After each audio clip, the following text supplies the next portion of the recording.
નમસ્તે વિદ્યાર્થી મિત્રો, ઓનલાઈન ક્લાસમાં આપનું સ્વાગત છે. હું ચૌધરી સુધાબેન.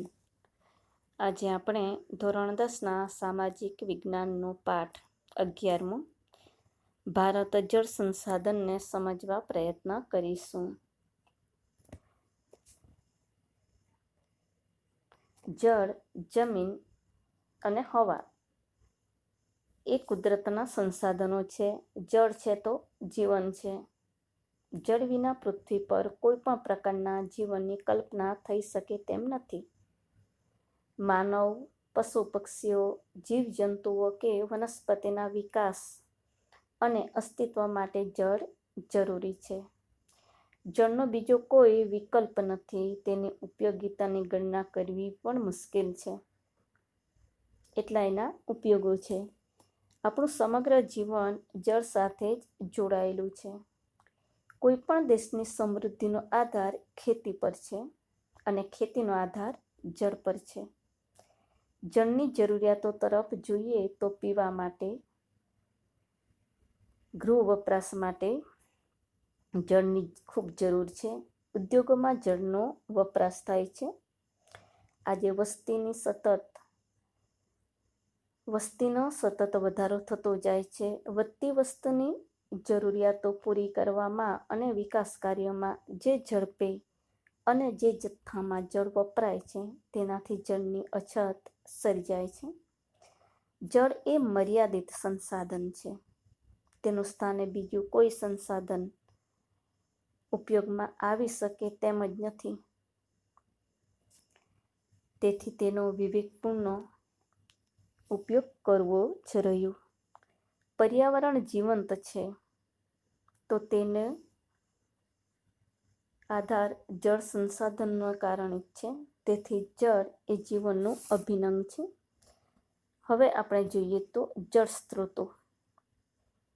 જળ સ્ત્રોતો એટલે જે જગ્યાએથી જળ મળે એ બધા જળ સ્ત્રોતો. પ્રથમ જોઈએ તો વૃષ્ટિ જળ એટલે કે વરસાદી જળ, જે આપણને વરસાદ સ્વરૂપે મળે છે. વૃષ્ટિ એ પૃથ્વી પરના જળ સંસાધનનો મુખ્ય સ્ત્રોત છે. નદી, સરોવર, ઝરણા, કૂવા કે તળાવ એ બધા ગૌણ જળ સ્ત્રોતો છે. બધા જે સ્ત્રોતો વૃષ્ટિને આભારી છે. વરસાદ પડે તો એમાં જળ આવે. ત્યાર પછી બીજો એનો પ્રકાર છે એટલે કે પૃષ્ઠીય જળ, એટલે કે સપાટી પરનું જળ. તે નદીઓ, સરોવરો, તળાવો, ઝરણા, સાગર કે માનવ નિર્મિત જળાશયમાં જોવા મળે છે. તેમાં નદીઓ મુખ્ય સ્ત્રોત છે. ત્યાર પછીનું ત્રીજું છે ભૂમિગત જળ. જમીનની સપાટી પરથી શોષાય તેને ભૂમિ નીચે જમા થતા જળને ભૂમિગત જળ કહેવાય છે. ભૂમિગત જળનો જથ્થો અમર્યાદિત છે. તે ભારતમાં ઉત્તરના મેદાની વિસ્તારમાં લગભગ 42% જેટલા ભાગમાં જમા થયેલો જોવા મળે છે. દક્ષિણ ભારતમાં ઉચ્ચ પ્રદેશ અને પર્વતીય વિસ્તારોને કારણે તેનું પ્રમાણ એકંદરે ઓછું છે.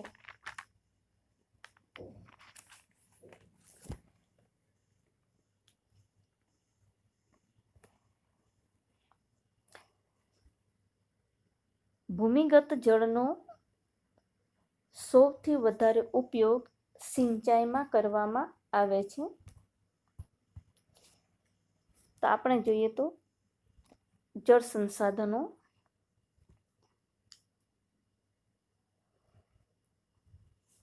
એમાં પ્રથમ જોઈશું સિંચાઈ. ભારત કૃષિ પ્રધાન દેશ છે. કૃષિના વિકાસ માટે સિંચાઈ જરૂરી છે. ભારતમાં લગભગ 84% જળ સિંચાઈ માટે ઉપયોગી છે. કૃષિના વિવિધ પાકોને જળની જરૂરિયાતો અલગ અલગ પ્રકારે હોય છે. કેટલાકને વધારે જળ જોઈએ, કેટલાકને ઓછું જોઈએ. 1 કિલો ઘઉં ઉત્પન્ન કરવા માટે લગભગ 1500 લીટર પાણીની આવશ્યકતા હોય છે. ડાંગર, શેરડી જેવા પાકોને વધારે પાણીની જરૂર પડે છે. પ્રાચીન સમયથી જ પાણીનો ઉપયોગ સિંચાઈ તરીકે થતો આવ્યો છે. કાવેરી નદીમાંથી ગ્રાન્ટ એનિકટ નામે જાણીતી નહેરનું નિર્માણ 2જી સદીમાં થયું હતું. ઈસવીસન 1882માં ઉત્તર પ્રદેશની પૂર્વ યમુના નહેરનું નિર્માણ કરવામાં આવ્યું હતું. ભારત એ ખેતી પ્રધાન દેશ છે. વરસાદની અનિયમિતતા કૃષિને નિષ્ફળ બનાવે છે. પરિણામે પણ સિંચાઈ જરૂરી છે. ભારતમાં સિંચાઈના મુખ્ય 3 માધ્યમો છે: કૂવા અને ટ્યુબવેલ, નહેરો અને તળાવો. કૂવા અને ટ્યુબવેલ સિંચાઈના મુખ્ય માધ્યમો છે. જે પ્રથમ સ્થાને છે, નહેરો બીજા સ્થાને છે અને તળાવો ત્રીજા સ્થાને છે. નહેરો દ્વારા સિંચાઈ મોટાભાગે નદીઓના કાપના મેદાની પ્રદેશોમાં વિશેષ થાય છે. સતલુજ, યમુના, ગંગાના વિશાળ મેદાની પ્રદેશોમાં તથા પૂર્વના તટીય મેદાનોમાં આવેલી મહાનદી, ગોદાવરી, કૃષ્ણા અને કાવેરી નદીના મુખ્ય ત્રિકોણ પ્રદેશમાં નહેરો દ્વારા સિંચાઈ થાય છે. કૂવા અને ટ્યુબવેલ એ કાપના મેદાનોમાં સામાન્ય છે. તળાવો દ્વારા થતી સિંચાઈ પૂર્વ અને દક્ષિણના રાજ્યોમાં વધારે થાય છે. ત્યાંનું પહાડી ભૂપૃષ્ઠ તળાવોના નિર્માણમાં મહત્વની ભૂમિકા ભજવે છે. દક્ષિણ ભારતની જમીન સખત અને અસિદ્રાળુ છે. લાવાના ખડકોની બનેલી છે. આ ડુંગરાળ પ્રદેશોમાં તળાવોના નિર્માણ કરવું સરળ બને છે. તેમાં લાંબા સમય સુધી પાણીને સંગ્રહી શકાય છે. દક્ષિણ ભારતની અંદર અનેક નાના મોટા તળાવો આવેલા છે અને એ તળાવોમાંથી નહેરો કાઢીને સિંચાઈ કરવામાં આવે છે. આ રીતે તળાવો દ્વારા થતી સિંચાઈ. ત્યાર પછી આપણે જોઈશું તો બહુહેતુક યોજનાઓ. ભારતમાંથી અનેક નાની મોટી નદીઓ વહે છે. ભારતનો જળ પરિવાહ સમૃદ્ધ છે. એનું કારણ ભારતનું ભૂપૃષ્ઠ એવું છે કે અનેક નદીઓ બીજી નદીઓને મળીને તેનું જળ સમુદ્રમાં ઠાલવે છે. આ જળનો ઉપયોગ અનેક હેતુઓ માટે થાય છે. માટે બહુહેતુક યોજનાઓ વિવિધ નદીઓ પર બનાવવામાં આવી છે. બહુહેતુક યોજના એટલે નદી ખીણો સાથે સંકળાયેલી વિભિન્ન સમસ્યાઓ હલ કરવી. એમાં પૂર નિયંત્રણ, સિંચાઈ, જળ વિદ્યુતનું ઉત્પાદન, જમીનનું ધોવાણ નિયંત્રણ, આંતરિક પરિવહન, મત્સ્ય ઉદ્યોગ, મનોરંજન જેવા હેતુઓ સિદ્ધ થાય છે.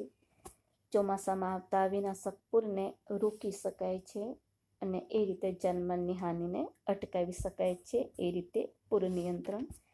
કૃષિના વિકાસ માટે સિંચાઈ જરૂરી છે. સિંચાઈને લીધે વર્ષમાં 2 કે 3 વખત પણ પાક લઈ શકાય છે. જળ વિદ્યુત મેળવી શકાય છે. બંધો બાંધવાથી પાણીને રોકી શકાયું છે. તેના લીધે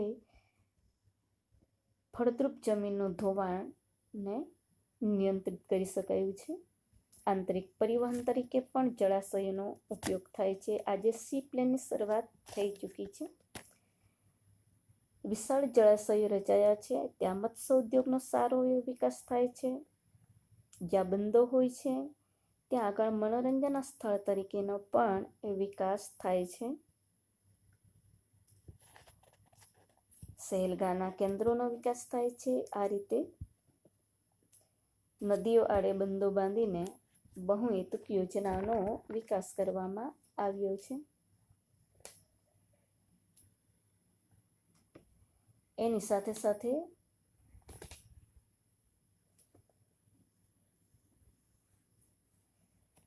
વિવિધ પ્રકારના જે જળાશયો રચાયા છે એના લીધે એના આજુબાજુના વિસ્તારોની અંદર વન્યજીવોને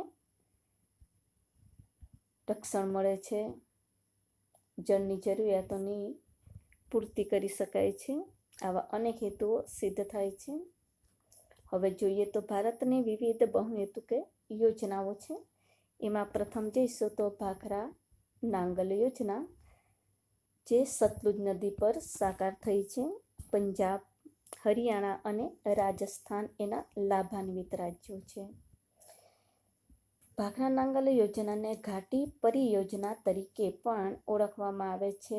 ભાખરા અને નાંગલ બે અલગ અલગ બિંદુ છે, પણ એક જ પરિયોજનાના ભાગ છે. ભાખરા એ હિમાચલ પ્રદેશમાં બિલાસપુર જિલ્લાના ભાખરા નામના ગામમાં બનાવવામાં આવેલો બંધ છે, જ્યારે નાંગલ એ ભાખરાથી 10 કિલોમીટર દૂર પંજાબના નાંગલ ગામમાં બનાવવામાં આવેલો છે. બંને બંધો સતલુજ નદી પર બનાવવામાં આવેલા છે. ત્યાર પછી કોસી યોજના કોસી નદી પર બનાવવામાં આવેલી છે. તેના લાભાન્વિત રાજ્ય બિહાર. કોસી નેપાળમાં થઈને ભારતમાં વહે છે. નેપાળ એ પહાડી ભૂપૃષ્ઠ ધરાવે છે, પરિણામે પુષ્કળ પ્રમાણમાં જળ જથ્થો આ નદી લઈને આવે છે. ત્યાર પછીની છે દામોદર ખીણ યોજના, જે દામોદર નદી પર સાકાર થઈ છે. એના લાભાન્વિત રાજ્ય ઝારખંડ, પશ્ચિમ બંગાળ છે. સ્વતંત્ર ભારતની આ પ્રથમ બહુહેતુક યોજના છે. ત્યાર પછી હીરાકુંડ એ મહાનદી પર સાકાર થઈ છે, જેનો લાભાન્વિત રાજ્ય ઓરિસ્સા છે. ત્યાર પછી ચંબલ ખીણ યોજના, જે ચંબલ નદી પર સાકાર થઈ છે, જેનો લાભાન્વિત રાજ્ય મધ્યપ્રદેશ અને રાજસ્થાન છે. ત્યાર પછી નાગાર્જુન સાગર યોજના કૃષ્ણા નદી પર, જેના લાભાન્વિત રાજ્ય આંધ્રપ્રદેશ અને તેલંગાણા છે. ત્યાર પછી કૃષ્ણરાજ સાગર યોજના, જે કાવેરી નદી પર સાકાર થઈ છે, જેના લાભાન્વિત રાજ્ય કર્ણાટક અને તમિલનાડુ છે. ત્યાર પછી તુંગભદ્રા યોજના, જે તુંગભદ્રા નદી ઉપર છે, જેના લાભાન્વિત રાજ્ય કર્ણાટક અને આંધ્રપ્રદેશ છે. ત્યાર પછી નર્મદા ખીણ યોજના, સરદાર સરોવર યોજના, જે નર્મદા નદી પર છે, જેના લાભાન્વિત રાજ્ય મધ્યપ્રદેશ, ગુજરાત, રાજસ્થાન અને મહારાષ્ટ્ર છે. ત્યાર પછી કેટલીક ગુજરાતની બહુહેતુક યોજનાઓ છે. એમાં કડાણા અને વણાકબોરી યોજના, જે મહીસાગર નદી પર છે. ત્યાર પછી ઉકાઈ અને કાકરાપાર, જે તાપી નદી પર બનાવવામાં આવી છે. ત્યાર પછી ધરોઈ યોજના એ સાબરમતી નદી પર સાકાર થઈ છે. આ રીતે વિવિધ બહુહેતુક યોજનાઓ છે. ત્યાર પછી આપણે જોઈએ તો નકશો બતાવવામાં આવેલો છે. તો આ નકશાની અંદર વિવિધ નદીઓને બંધો બતાવવામાં આવેલા છે. એની અંદર આપણે ઉપર જોઈશું તો ભાખરા નાંગલ યોજના બંને થોડા થોડા અંતરે બતાવવામાં આવેલી છે. ત્યાર પછી આપણે જોઈશું તો ગુજરાત તરફ જોઈએ તો નર્મદા યોજના છે. ત્યાર પછી તાપી નદી પર ઉકાઈ અને કાકરાપાર યોજના છે.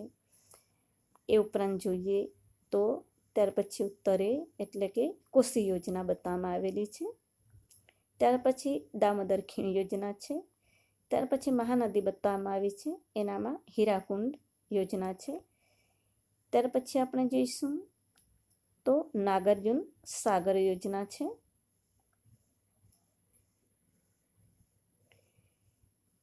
કૃષ્ણા નદી પર. ત્યાર પછી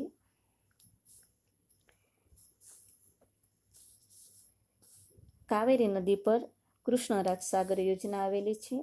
ત્યાર પછી તુંગભદ્રા નદી પર તુંગભદ્રા યોજના બતાવવામાં આવી છે.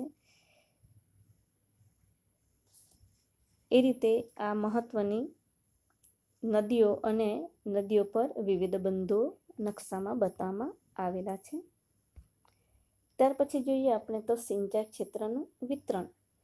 ભારતના દરેક રાજ્યના સંદર્ભે સિંચાઈ ક્ષેત્રમાં ઘણો તફાવત છે.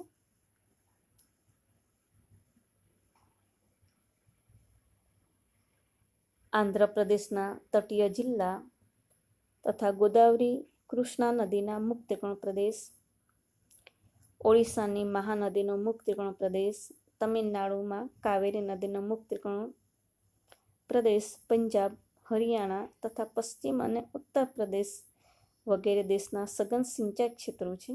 સ્વતંત્રતા પછી ભારતમાં કુલ સિંચાઈ ક્ષેત્ર લગભગ 4 ગણું વધી ગયું છે. સ્પષ્ટ વાવેતર ક્ષેત્રના લગભગ 38% ભાગમાં સિંચાઈ થાય છે. મિઝોરમમાં સ્પષ્ટ વાવેતર ક્ષેત્રના કેવળ 7.3% વિસ્તારમાં સિંચાઈ ક્ષેત્ર જોવા મળે છે. પંજાબમાં સિંચાઈ ક્ષેત્રનું પ્રમાણ 9.8% જેટલું છે.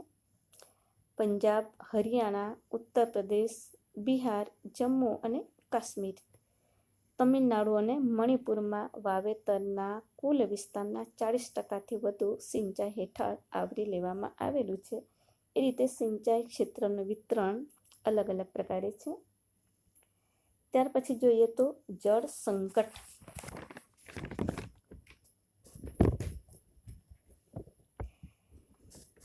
ભારતની અંદર જળ સંકટ સતત સર્જાતું જાય છે.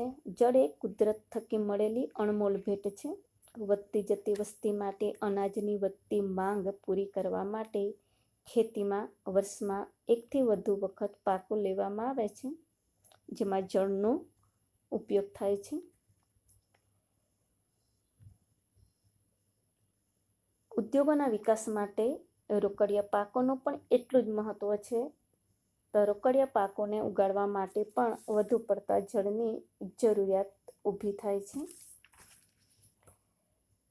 શેરડી, શણ જેવા પાકોમાં વધુ પડતા જળની જરૂરિયાત ઊભી થઈ છે.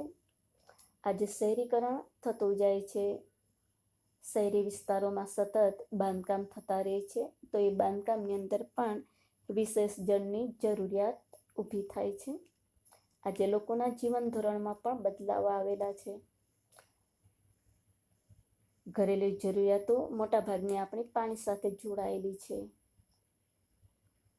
તેથી સતત પાણીની માંગ સર્જાય છે. તેના લીધે પણ જળની અછત સર્જાતી જાય છે.